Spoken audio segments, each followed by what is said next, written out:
નમસ્તે વિદ્યાર્થી મિત્રો, આજે આપણે ધોરણ 11 સમાજશાસ્ત્ર વિષયના પાઠ 6 સમાજની જે મૂળભૂત સામાજિક સંસ્થાઓ જેવી કે કુટુંબ, જ્ઞાતિ, સામાજિક વર્ગ એમાંથી કુટુંબ સંસ્થા, એ કુટુંબ સંસ્થાના જે અર્થ, એના વ્યાખ્યા, એના વિશે આપણે સમજૂતી મેળવી. હવે ત્યારબાદ કુટુંબના લક્ષણો એના વિશે ચર્ચા કરવાની છે આ વિડીયોમાં. તો કુટુંબના લક્ષણો જે કુટુંબ સાથે સંકળાયેલી બાબત છે, એમાંનું એક લક્ષણ છે સ્ત્રી પુરુષ વચ્ચેના જાતીય સંબંધો.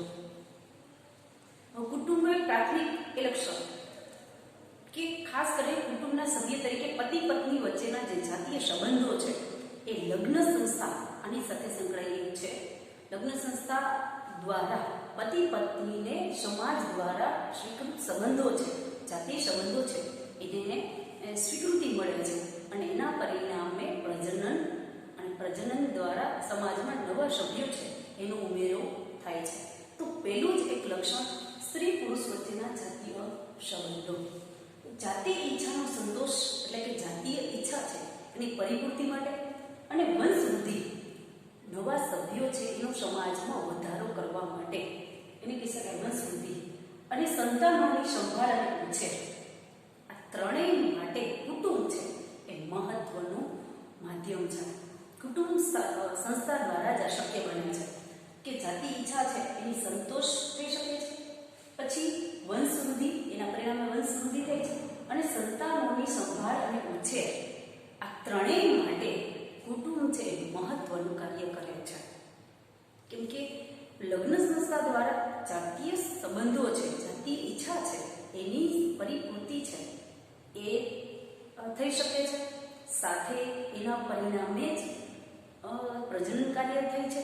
પ્રજનન કાર્ય બાદ સંતાનોના ઉછેરની જવાબદારી છે એ પણ કુટુંબના સભ્યો દ્વારા જ થઈ શકે છે. એટલે પહેલું લક્ષણ સ્ત્રી પુરુષ વચ્ચેના જાતીય સંબંધો. ત્યારબાદ લગ્ન સંસ્થા, જે બંને પરસ્પર છે. જ્યારે લગ્ન સંસ્થા દ્વારા કુટુંબ અસ્તિત્વમાં આવે છે, કુટુંબ છે એની સાથે સંકળાયેલી લગ્ન સંસ્થા છે. હમણાં આપણે જાતીય સંબંધો એમાં આપણે વાત કરી હતી કે જાતીય સંબંધો છે એની પરિપૂર્તિ સ્ત્રી પુરુષ છે અથવા તો પતિ પત્ની છે એ કોના, તો કે લગ્ન પ્રથા છે એના પરિણામે અસ્તિત્વમાં આવે છે. એ લગ્ન પ્રથાના પરિણામે જે જાતીય સંબંધો છે એને સમાજે સ્વીકારેલા છે અને એના જ પરિણામે વંશવૃદ્ધિ થાય છે. વંશવૃદ્ધિ થાય છે, નવા બાળકોનો સમાજમાં ઉમેરો થાય છે, તો એ સંતાનોના ઉછેર અને ભરણ પોષણની જવાબદારી છે કુટુંબ કરે છે. હવે લગ્ન પ્રથા સાર્વત્રિક રીતે અસ્તિત્વ ધરાવે છે.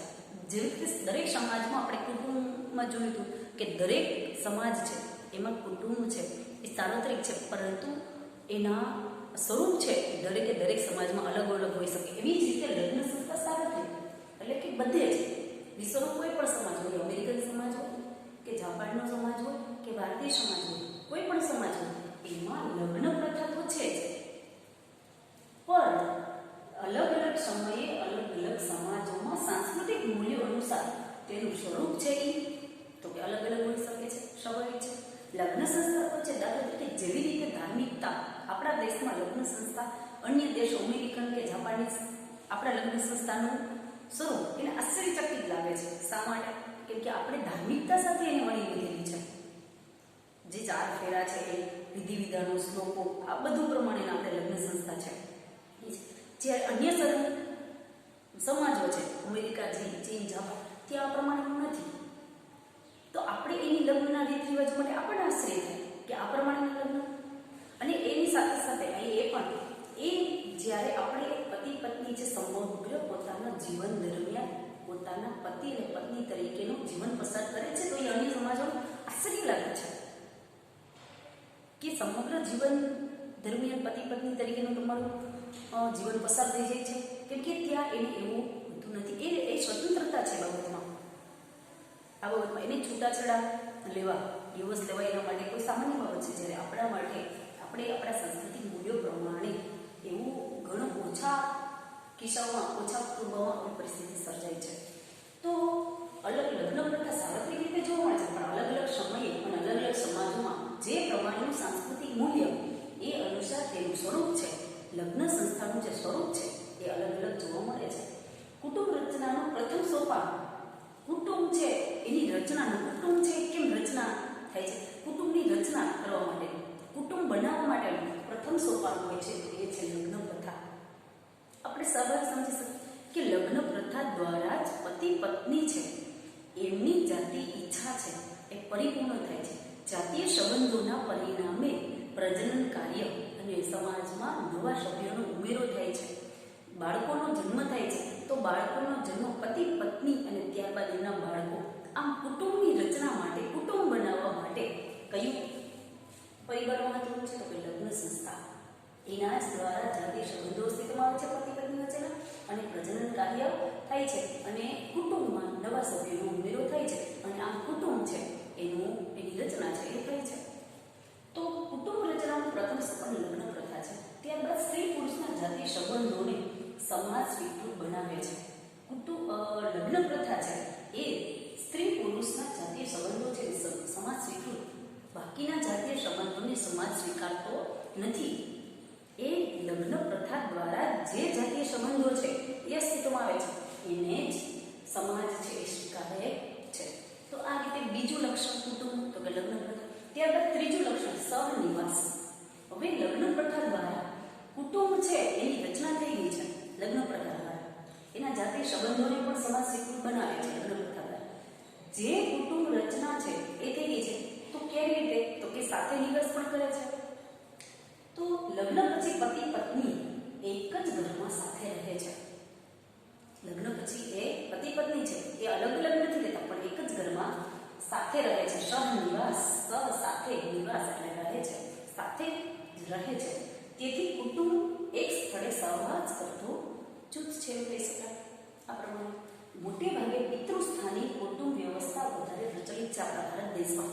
પિતૃસ્થાની આના પછીના પ્રકારો છે જોશું તેમાં પિતૃસ્થાની, માતૃસ્થાની, માતૃસત્તાક, પિતૃસત્તાક કુટુંબ વ્યવસ્થા, સંયુક્ત કુટુંબ, વિભક્ત કુટુંબ, આવી રીતે કુટુંબ છે એના પ્રકારમાં આપણે બધું જોશું. તો ત્યારે પિતૃસ્થાની પણ અહીંયા આપેલું છે કે જ્યાં પત્ની છે એ લગ્ન પછી પતિના ઘરે કાયમ રહેવા જાય તો એને કહેવાય પિતૃસ્થાનીય કુટુંબ વ્યવસ્થા.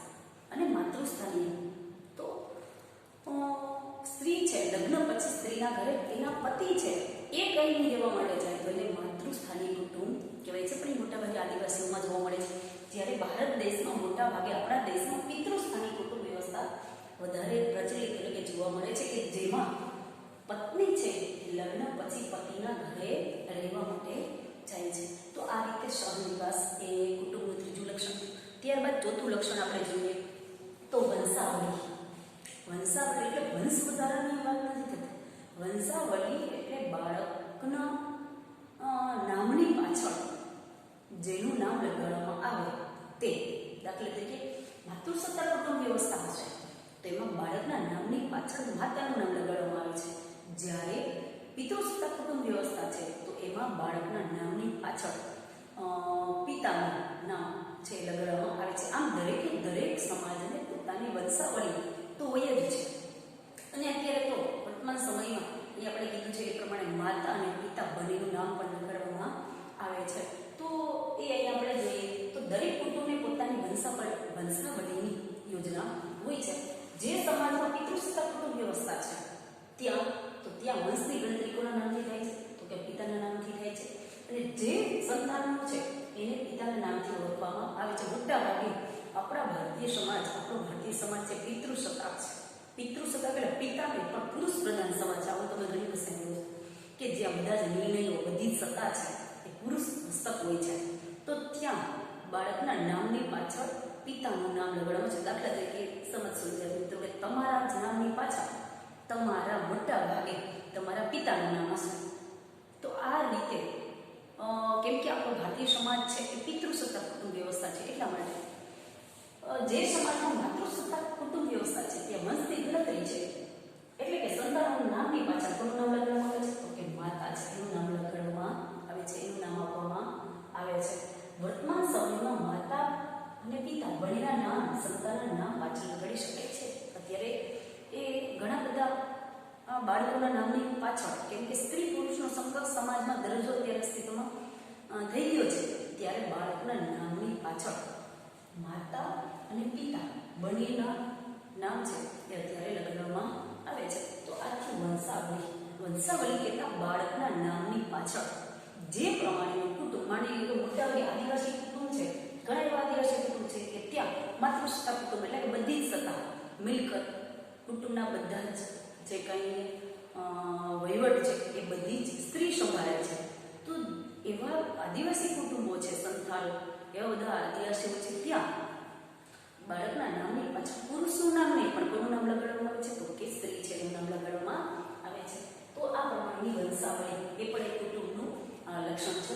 ત્યારબાદ પાંચમું લક્ષણ આર્થિક સહભાગીપણું. આર્થિક કહેતા અર્થવ્યવસ્થામાં કુટુંબ છે એ સાથે મળી અને કોઈ વ્યવસાય કરે છે તો આર્થિક સહભાગીપણું. આ બધા લક્ષણો છે એ કોઈ રીતે જૈવિક રીતે સંકળાયેલા છે. જ્યારે આર્થિક સહભાગીપણું એ અલગ છે, તમે જોઈ શકો છો, કેમ કે જે સંતાનો છે એમના ઉછેર કુટુંબના સભ્યો છે એનો ઉછેર કરવા માટે, એનું ભરણ પોષણ કરવા માટે કોઈને કોઈ કુટુંબના સભ્યો છે એને આર્થિક જવાબદારી છે એ ઉઠાવવી પડે છે અને આર્થિક રીતે એકબીજાએ કોઈ પણ આર્થિક પ્રવૃત્તિ કરી અને એમાં સહભાગીપણું છે એ કરવું પડે છે. ત્યારે જ બધી જરૂરિયાતો, કુટુંબની જરૂરિયાતો છે, ભરણ પોષણ છે, ઉછેર છે, એની જવાબદારી છે પરિપૂર્ણ થઈ શકે છે. તો જોઈએ અર્થવ્યવસ્થામાં સહભાગીપણું એ કુટુંબની મહત્વની બાબત છે. એટલે આર્થિક સહભાગીપણું, આર્થિક રીતે સદ્ધરતા પ્રાપ્ત કરવી, આર્થિક રીતે આર્થિક પ્રવૃત્તિ કરવી એ કુટુંબની મહત્વની બાબત છે. કેમ કે કુટુંબ છે એને પોતાનું જીવન ટકાવી રાખવા માટે કુટુંબના બધા સભ્યોએ કોઈને કોઈ આર્થિક પ્રવૃત્તિ છે એની સાથે સંકળાયેલું રહેવું જ પડે છે. સભ્યોનું જીવન ટકાવવા માટે દરેક કુટુંબ છે અમુક પ્રકારની આર્થિક પ્રવૃત્તિઓ કરે છે. અહીંયા બતાવી દીધેલું છે કે સભ્યો એ છે, કુટુંબના સભ્યો છે એને પોતાનું જીવન ટકાવી રાખવા માટે કુટુંબના સભ્યો છે અને કોઈને કોઈ પ્રવૃત્તિ છે એની સાથે સંકળવું પડે છે, કોઈને કોઈ આર્થિક પ્રવૃત્તિ કરવી પડે છે. ખેતીનો વિષય તો ખેતી, કોઈ ઉદ્યોગ ધંધા કે અન્ય કોઈ આડકતરી જે કોઈ પ્રવૃત્તિઓ છે, આર્થિક પ્રવૃત્તિઓ, તેમાંથી અર્થોપાર્જન થઈ શકે છે, પોતાનું જીવન નિર્વાહ થઈ શકે એમ છે એવી પ્રવૃત્તિ છે કુટુંબના સભ્યો છે કરવાની હોય છે. જો કુટુંબ આ જવાબદારી ન ઉઠાવે તો બાળકોના કે કુટુંબના ભરણ પોષણનો પ્રશ્ન છે કેવો બનશે તો કે એક પ્રશ્ન છે, વિકટ બનશે અને તેનો ઉછેર છે એ પણ અશક્ય બની જાય છે. જો આ જવાબદારી છે પરિપૂર્ણ નથી થતી, સહભાગીદારીથી આર્થિક પ્રવૃત્તિ કુટુંબના સભ્યો નથી કરતા તો ત્યારે ઘણા બધા કુટુંબના સભ્યો અને બાળકોના ભરણ પોષણ અને એના ઉછેરની સમસ્યા છે એ પણ બનશે અને એનો ઉછેર છે એ પણ અશક્ય બની જશે. તો આ માટે કુટુંબના સભ્યોએ આર્થિક રીતે અર્થ ઉપાર્જન માટે પણ સહભાગીદારી છે એ કરવાની હોય છે. તો વિદ્યાર્થી મિત્રો આ પ્રમાણે આપણે કુટુંબ છે એના 5 લક્ષણો છે એને આપણે સમજ્યા અને પરીક્ષાની દ્રષ્ટિએ પણ ઘણા બધા મહત્વના છે. સ્ત્રી પુરુષ વચ્ચેના જાતીય સંબંધો, લગ્ન પ્રથા, સહનિવાસ, ત્યારબાદ વંશાવળી અને છેલ્લું લક્ષણ છે આર્થિક સહભાગીપણું. તો આ રીતે વિદ્યાર્થી મિત્રો કુટુંબના 5 લક્ષણો છે એના વિશે આપણે આ વિડીયોમાં ચર્ચા કરેલી છે. હવે પછી જે ખાસ મહત્વનું, જે આમાં ક્યાંક ને ક્યાંક શબ્દ આવતો તો માતૃસ્થાનીય, પિતૃસત્તાક, માતૃસત્તાક, આવા શબ્દો છે એ ખ્યાલ છે એના વિશે આપણે ક્યાંક ને ક્યાંક જોયું છે. એ ખ્યાલને વિસ્તૃત છે એટલે કે કુટુંબના પ્રકારો એના વિશેની ચર્ચા હવે પછીનો વિડીયો છે એમાં આપણે કરશું. અસ્તુ.